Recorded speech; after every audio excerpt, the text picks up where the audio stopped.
right, my friends, come in. Come into the kitchen, you guys. Let's close the door. The sun's creeping in on me.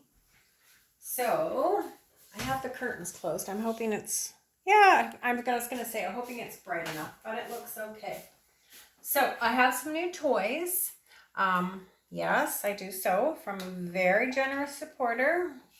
Sent me, well, a couple weeks back, sent me some amazing TLP pigments, some Aussie floeteol, and some Jasonja gloss varnish. So I have changed my pouring medium up a tiny bit, and I will put the description at the end of this video. So yesterday, another package came, a mystery package from Amazon. Thought it was my daughter, and she's saying, "Oh, Mom, I didn't order anything." And yes, more little treats came. Some of these are super cool spoons and this beautiful spinner. It's like the Whisper Quiet model. It's amazing. Absolutely amazing. So many thanks to my friend. You are very kind and very generous. And yeah, you rock. You definitely rock. Okay, let's keep things simple and minimalistic.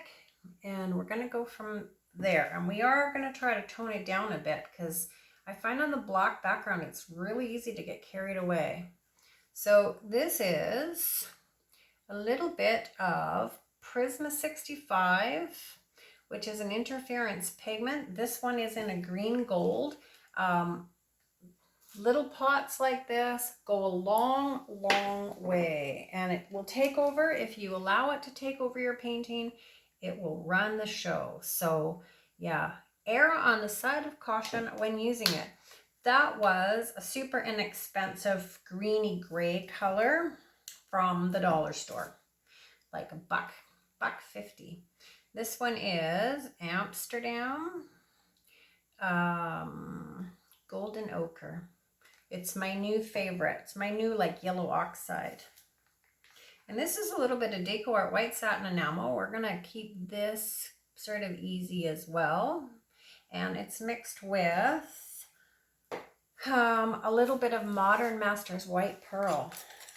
And we're going to swipe in white. And okay guys, let's do this. Here we go.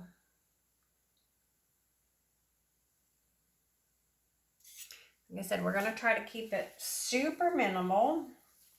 Look at that fancy swipe with the torture tool. Yes, siree. I'm getting it. I'm getting it slowly.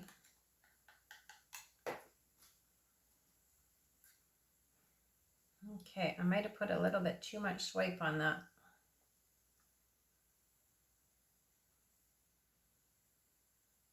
Let's just fix it.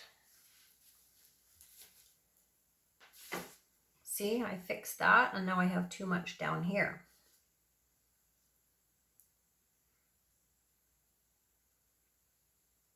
So what are we going to do with that? Let's come down.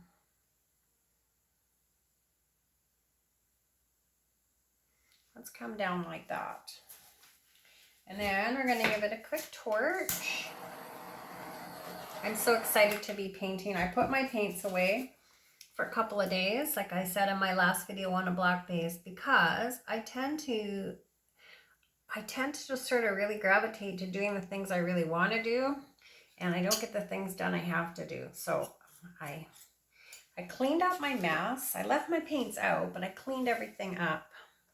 So now they're all back out on the table, just dying for me to play. So let's add a little bit more base coat here, and then let's spin this out.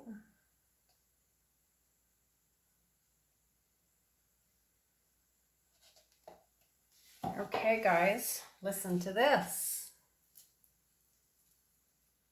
What do you hear?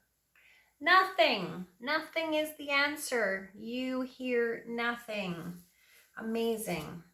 Amazing, quiet. Love it. Love it, love it. Feel very grateful to have such an amazing support system with all of you. You know what? Your comments and your questions, and yeah, it's awesome. Awesome. You guys all deserve a huge high five. huge high five. And to my friend Elise, you get double high fives.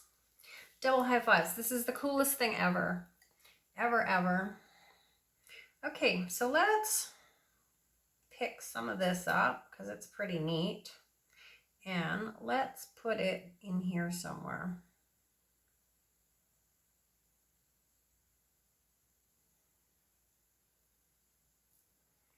I don't know if that made it neat or not.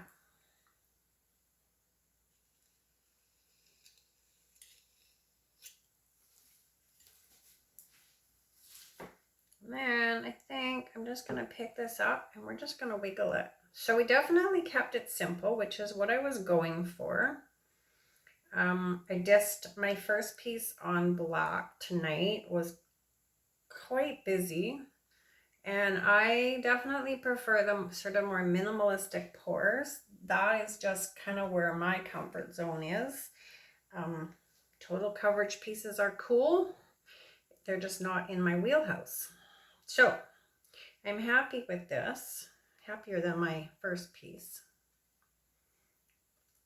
And I really like to be able to like stretch my paints out and just watch them do cool things. So yeah, I'm happy, happy, happy.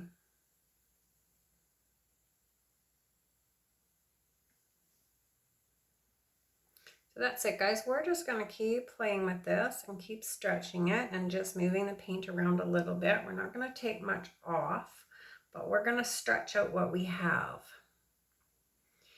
And the more we stretch, the more your lacing kind of gets bigger and bigger. I'm going to go to there.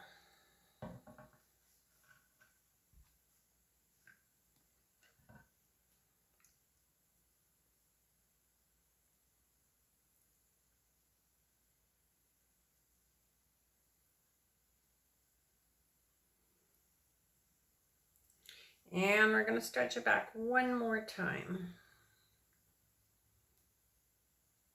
So I always try to pick the area that I like the best and kind of try to keep that. So obviously this section here was the section that I liked the most. I liked the curves. I liked the lacing around the outside. So we stretched everything off to kind of make that, accentuate that a little bit more.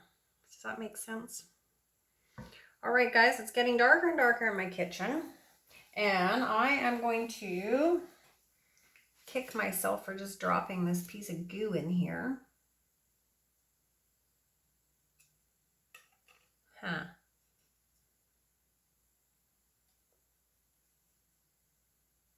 All right, well, I guess I'll be trying to, there it is,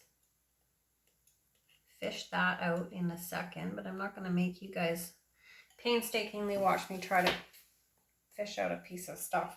So I'm going to bring it over. I'm hoping that we still have enough light, but I don't know. And there we go. Oh, my spinner's spinning without me. I forgot to level it, so it's a little bit uneven. All right, there we go, my friends. That's the whole piece. Very simple, not a ton of colors going on. Really pretty lacing, which is what we're looking for. Yeah, some cool curves. It's quite sparkly. It's hard for you to see, but you have to trust me. All of that shadowy is an interference green. Yeah. All right, my friends, love you and leave you here. I'm going to go find a toothpick and pick out this gooey bit that I just dropped in the center. And yeah, thank you everybody so much for all your support and your comments. Like I said, you guys are awesome. Each and every one of you, you are amazing. Thanks, guys.